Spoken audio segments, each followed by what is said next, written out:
नमस्कार, मी प्राची शिरकर. प्रहार news line मध्ये आपलं स्वागत करते. सुरुवात करूया महत्त्वाच्या हेडलाईन्स. महिला आरक्षण विधेयकासाठी संसदेचे विशेष अधिवेशन. सुधारित नारी शक्ती वंदन अधिनियम सादर होणार. राज्यातल्या अमरावती जिल्ह्यात महिलांचे अश्लील व्हिडिओ करून व्हायरल करणाऱ्या आरोपींवर कारवाई. आरोपीचे घर बुलडोझरने पाडले. राज्यात उष्माघातामुळे दोघांचा मृत्यू. अल निनोच्या प्रभावाने वाढला जीवघेणा उकाडा. धुळ्यात माजी महिला सरपंच आणि अकोल्यात मालवाहू ऑटोमध्ये अनोळखी व्यक्तीचा मृत्यू. उन्हात फिरणं टाळा आणि काळजी घ्या, प्रशासनाचे नागरिकांना आवाहन.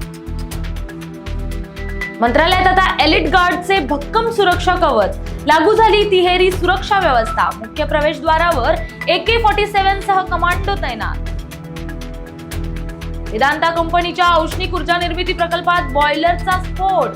17 कामगारांचा जागीच मृत्यू. पश्चिम बंगालमध्ये सत्तेत येताच ममतांच्या गुंडांचा बंदोबस्त करू. केंद्रीय गृहमंत्री अमित शहांचे आश्वासन. आम आदमी पार्टीच्या खासदार राघव चड्डाला केंद्र सरकारची Z+ सुरक्षा. पंजाब सरकारनं सुरक्षा काढून घेताच केंद्राने दिले Z+ संरक्षण.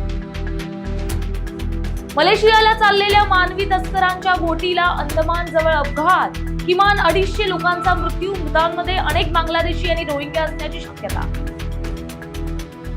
CBSE 10वी सत्र 1 चा निकाल जाहीर. 93.70% विद्यार्थी उत्तीर्ण.